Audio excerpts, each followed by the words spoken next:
So আজকের ক্লাসটা তোমরা জানো যে আমাদের আজকে ক্লাস নাম্বারটা হলো 17 নাম্বার ক্লাস। সো 17 নাম্বার ক্লাসে আমরা যে টপিকগুলো দেখব সেটা আমরা এখানে লিখে রাখছি। সো চলো ক্লাসটা শুরু করে দেই, আশা করি তোমাদের ক্লাসটা অনেক হেল্পফুল হবে। তাহলে চলো, এই যে লিস্ট, আমাদের প্রথম যে টপিকস আছে সেটা হলো লিস্ট। এখন অনেকের কোশ্চেন হতে পারে যে ভাই লিস্ট তো বুঝলাম, লিস্ট মূলত তোমাদের প্রশ্নের জন্য তিন ধরনের লিস্ট আছে, তার মধ্যে দুইটা ধরনের লিস্ট খুবই ইম্পর্টেন্ট, যেটা আমরা আগে থেকেও জানি। সেটা প্রথমটা হলো order list, order list.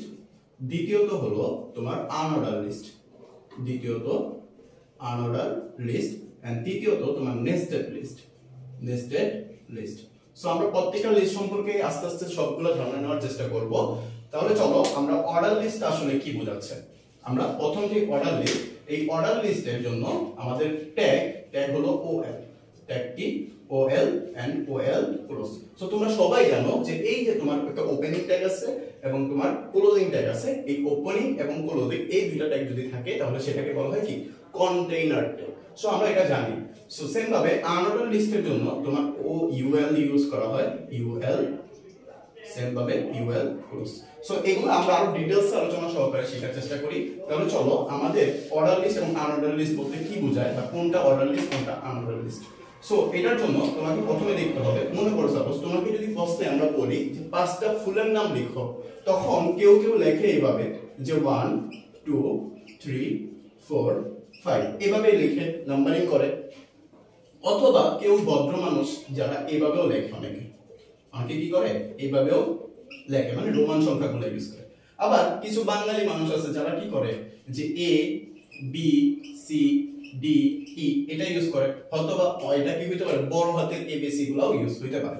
So এইগুলো হলো আমাদের মূলত কি অর্ডার লিস্ট। কেন ভাই অর্ডার লিস্ট? মনে করো সাপোজ এগুলো যদি আমি একটা ডাটা দেই, আমি যদি তোমার বলি যে এই ডাটাটা কত নাম্বার, তুমি কিন্তু বলতে পারবে এটা 3 নাম্বার ডাটা বা 2 নাম্বার ডাটা। সো কিছু কিছু পাবলিক আছে যারা আবার কি করে এই ওয়ার্ডগুলা এইভাবেও ডিজাইন করে, যে অনেকে আমরা এই ডিজাইনগুলো করি, এই ডিজাইনগুলো করি, অনেকে এরকম সার্কেল দিয়ে দিয়ে করি, অনেকে এরকম সার্কেল দিয়ে এই করি, অনেকে এরকম সার্কেল দিয়ে আবার বর্ডার করে ফেলে। সো এইভাবেও কি অনেকে আমরা ডিজাইনগুলো করি। সো এই যে তুমি এইখানে যখন আমরা বলি যে ভাই এখান থেকে কোন একটা ডাটা যদি আমরা সিলেকশন করে বলি যে এই ডাটাটা কততম ডাটা, তখন কিন্তু তুমি বলতে পারবে না, কারণ তুমি এটাতে কোনো লিস্ট ডিরেকশন দাও না।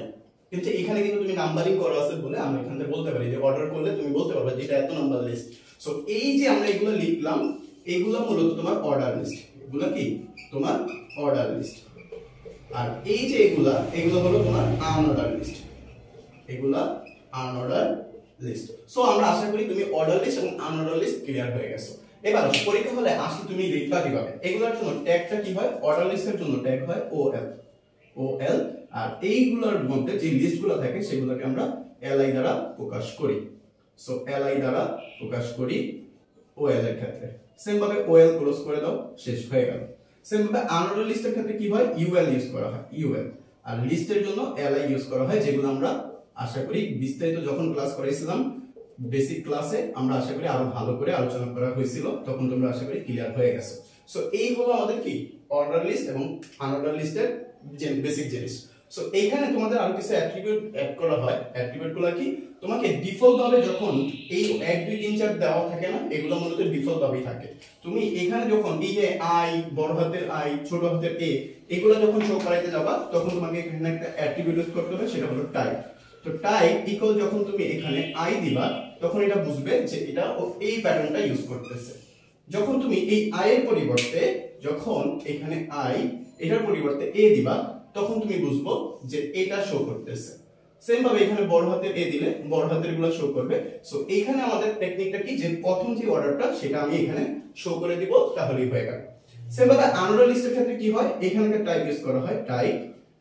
এখানে টাইপটা হয় তোমার স্কয়ার, টাইপটা কি হয় স্কয়ার। প্রথমটার জন্য স্কয়ার, পরেরগুলো এটা হলো সার্কেল এন্ড এটা হলো ডিস্ক, ঠিক আছে। সো এই টাইপগুলো তোমার কি করতে হবে, ইউজ করতে হবে। আর ইউজ করতে পারলে তুমি বুঝতে পারবে যে অর্ডার লিস্ট এবং আনঅর্ডার লিস্ট কমপ্লিট হয়ে যাবে। সো এইগুলো আমাদের যেহেতু রিভিশন ক্লাস, আমরা একটু টাচ করে গেলাম। এবার আসো ইমেজ, ইমেজেরটা কি হবে।